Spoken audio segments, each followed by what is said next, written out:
Hey everyone. In this video, I want to talk to you about why you shouldn't become attached to outcomes.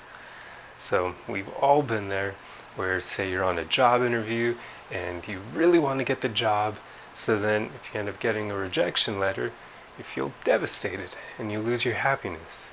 Or you're on a date and things are going well, so you're starting to become attached to an outcome of ending up in a relationship with this new and exciting person. But then they end up no longer returning your calls or your texts, and things end. And yet again, you're devastated and you lose your happiness. So, as you can see here, when we become attached to outcomes, we're basically setting ourselves up to lose our happiness, because it's pretty much a 50-50 game. You're either going to get what you want or you're not. So that means half of the time you're going to be disappointed. So it's truly in your best interest to train yourself to no longer be attached to outcomes.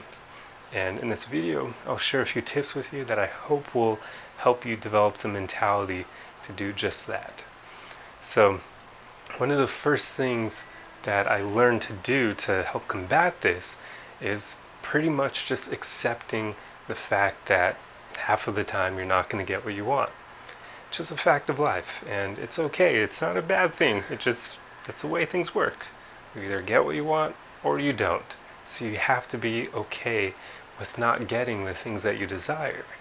So acceptance is really the first thing to do here. But then the second one is something that's also truly helped me, which is hoping for the best.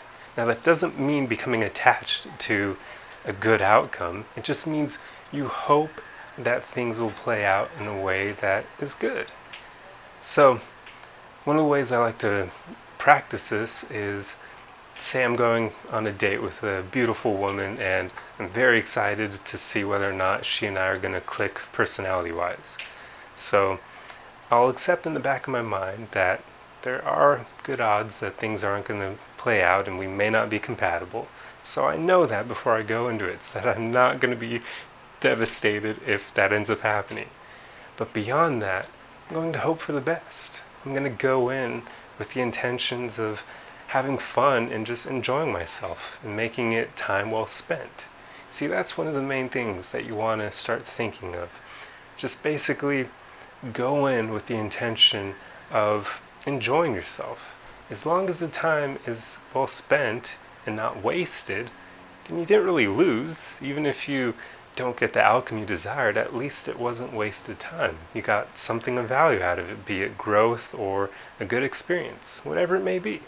So that's how I go into dates, and oftentimes I can look back on them, and even in the situations where things didn't work out, I'm grateful that I still enjoyed myself on every single date that I've had. So there you go. Go in accepting that things may not happen the way that you want, hope for the best, and then just aim to enjoy the experience. And you can even put this into practice with interviews. You can go in hoping to just gain more experience in interviewing. And there you go.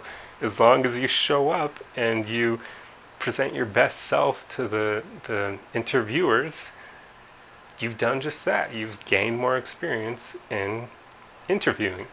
So it wasn't time lost, even if you don't get the job.